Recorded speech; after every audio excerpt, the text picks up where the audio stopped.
Alexander Lebedev. #1. Staple of the program. Okay, good.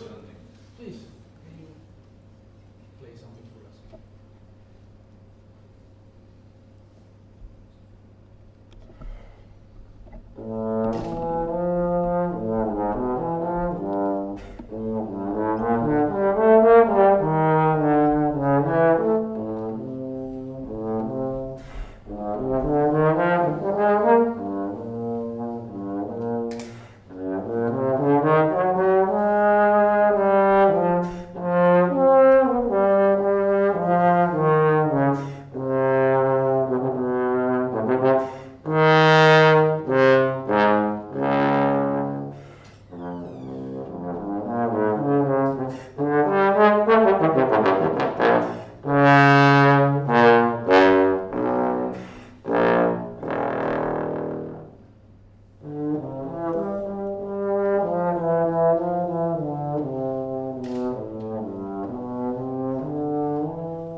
complete performance. You know, it's high-level bass trombone playing, but it's also, in my opinion, you tell a story. for me, very important thing. You know, it's big Russian piece. You give it a sort of opera aria type of performance with super good control of the instrument, good sound. So this is always a very difficult moment for a masterclass teacher to bring in stuff to make Time. it. Okay.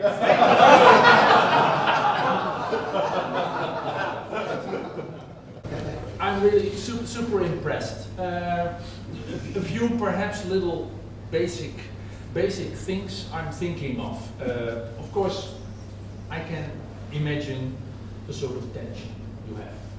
I'm almost sure that you even can do better than what you did now, and especially, of course, with a piano player next to you to help you to play everything. In principle, one of the things I would say, basic thing is, I have the feeling you're rushing the tiny bit. Allegro non troppo. I have the feeling it can be a hair softer, but this is just an interpretation thing. It's a matter of, it's not such a big thing.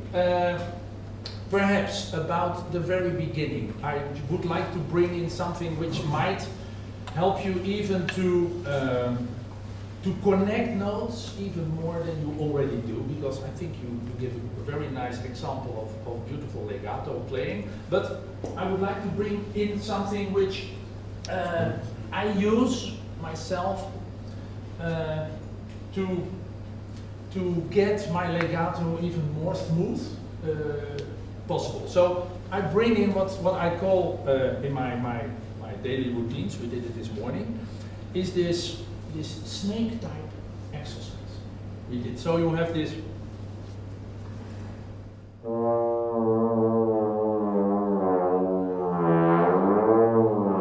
smearing the notes, really thinking about this. So if you think about the beginning, like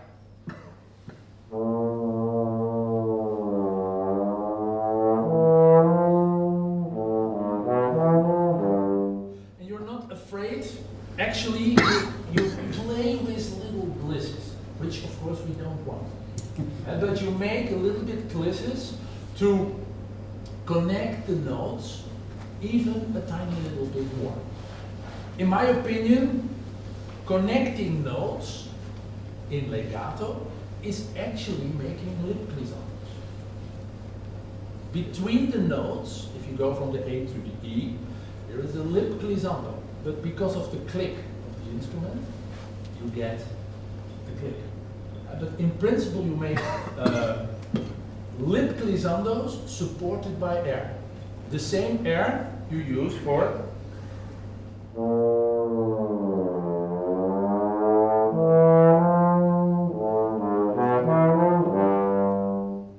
so can you once for me play from the B flat?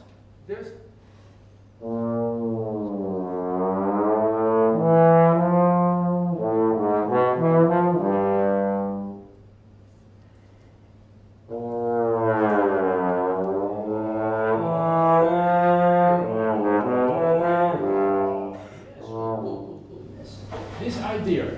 of really going by glissandos to make your legato even a tiny little bit more smooth.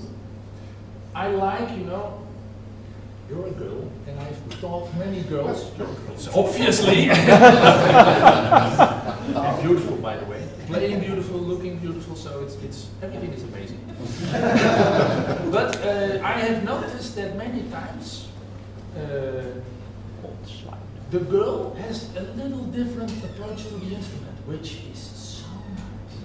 I wish more of the guys would play with this feminine type of approach. And so one of the things I see in your playing is the way you hold your slide.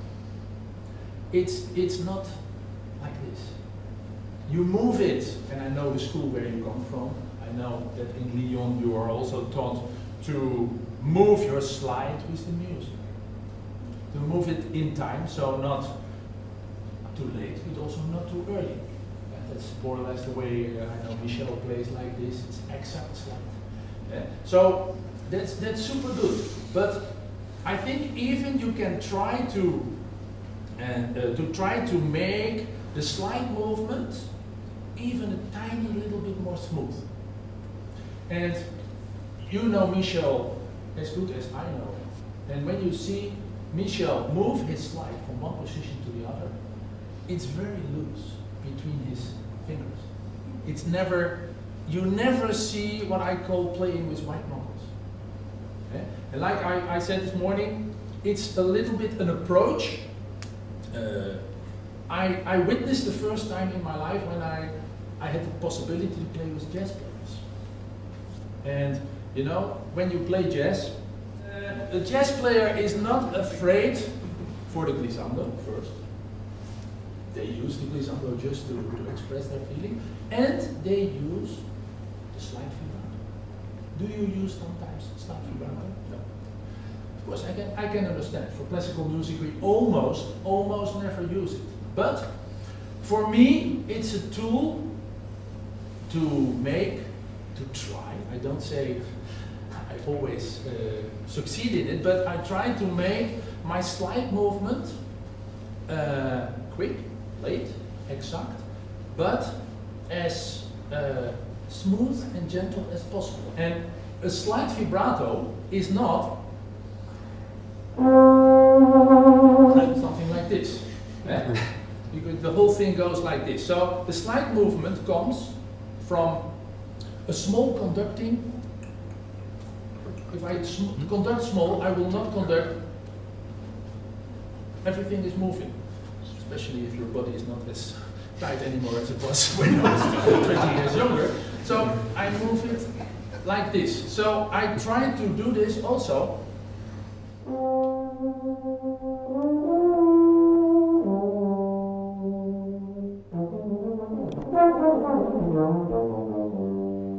Smoothness here.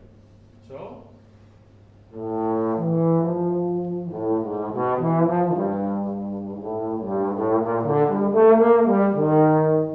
Everything with quickness, but never with stiffness. Can you once play for me a do with a slide vibrato? Okay. Yeah, yeah. Not so quick, not like a soprano, but like more like you play the bass trombone. So a little slower vibrato. Very gentle here. Yes, very good. Do you feel the relaxation? There is no tension at all. Now, can you try to implement this in moving your slide here? Can you do it once? And a tiny, just for me, tiny little bit slow. Yeah? So 1, 2, 3.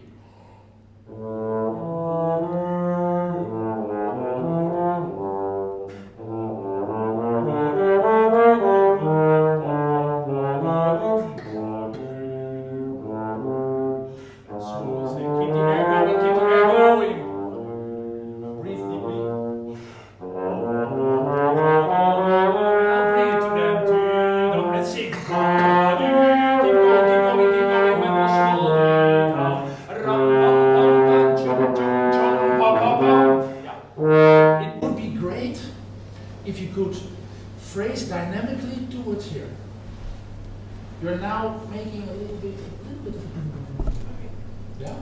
So really bring, don't overblow. Keep your beautiful quality of the sound, and really bring it there. Can you play on the? Yeah, can you even think this? Think the F more below your C.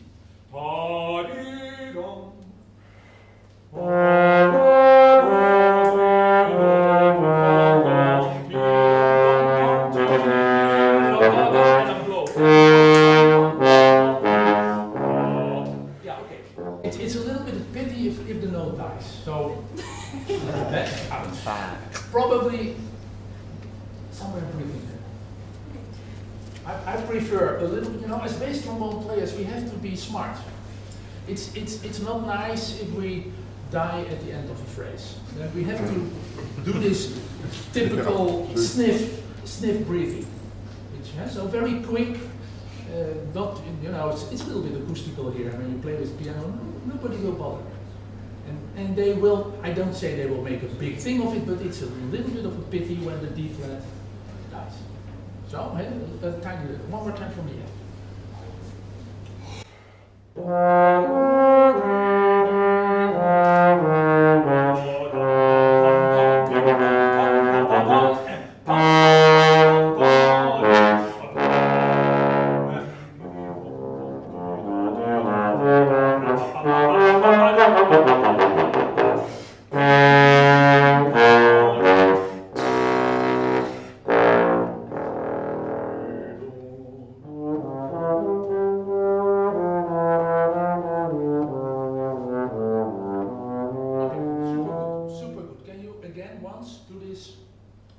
Coming from the gliss. So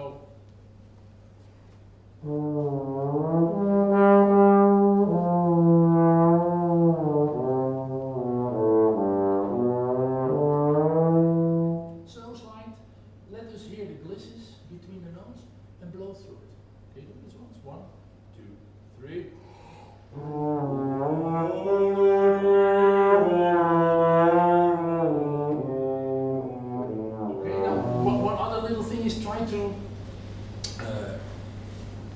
Try to not go into thinking like this. Make it more open in the way you look. And you're going a little bit like this. Make it for yourself. Say to yourself, it's easy.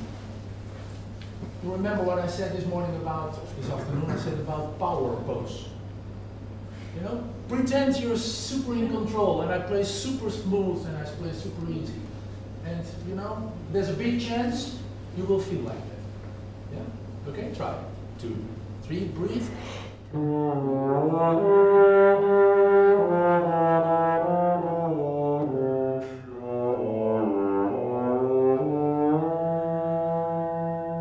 Yes, nice. I like it when you do this. It's beautiful. But all the other things, as smooth as possible. As smooth as possible is connecting the notes with the air. Playing on a constant flow of air with direction. And constantly in your mind, and it's so easy for you to understand because you actually already play sing. You know, you make, in the way you play the bass trombone, you make it into what I like so much, the singing quality of the instrument. And not the weapon. Which also is nice sometimes. We like that. But not here. Especially not when we have espresso and things like this. Can you play for me the Andante Cantato? Here.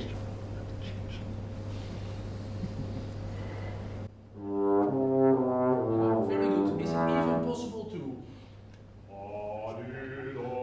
You have to, you know, here you have to think Boris Godunov, or another big hero of Russian opera.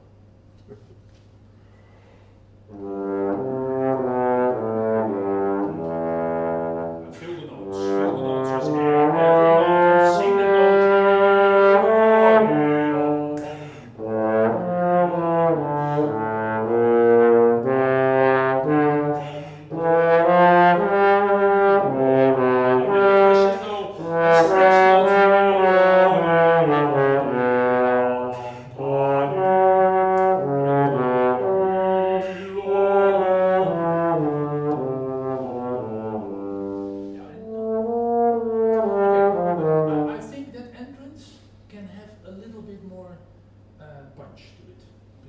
You have your piano entrance as a pa-dee-da-dum, pa-dee-da-dee-da-dum.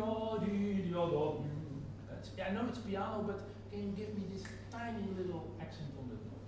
4, 1, and very good, but pa-dee-dum. Now it's a little pa-dee-da-dim, pa-dee-da-dim. 4 and 1 and 4, 1. One more time. Relax. 4, 1.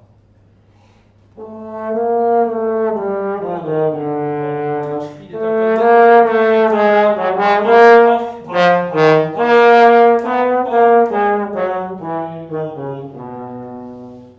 Very good. I would not make them so short. I would make them at the end.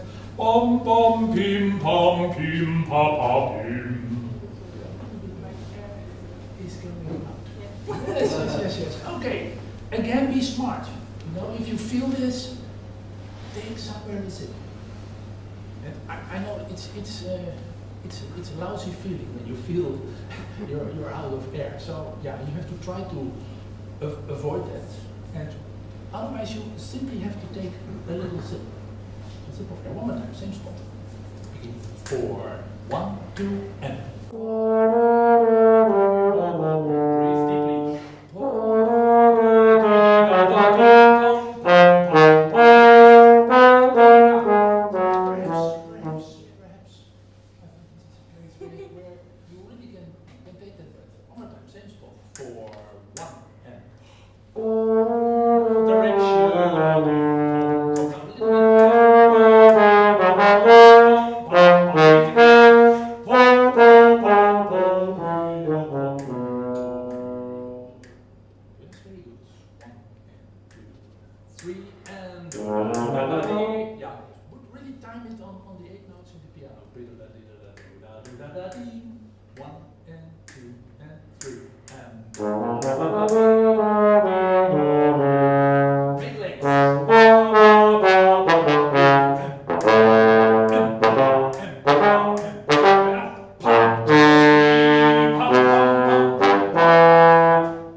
Longer is louder. So don't play them short. Make them really full with air. Yeah? Can you play this a beat? 2, 3, and even longer. Pa pa. 2, 3, and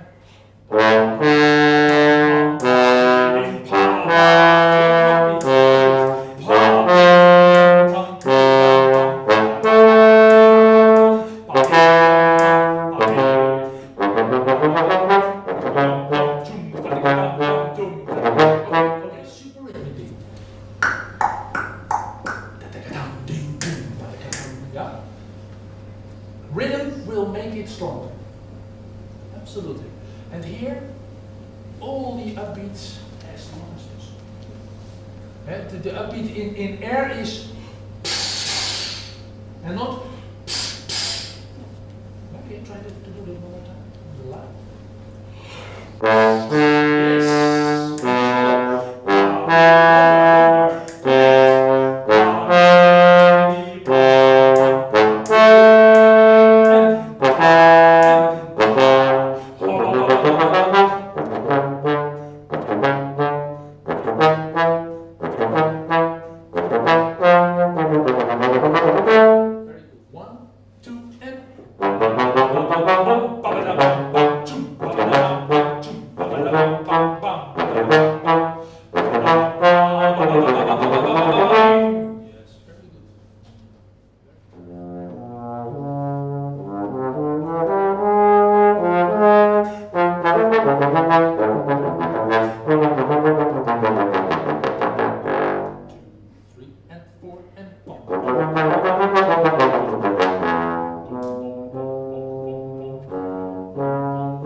Good smile.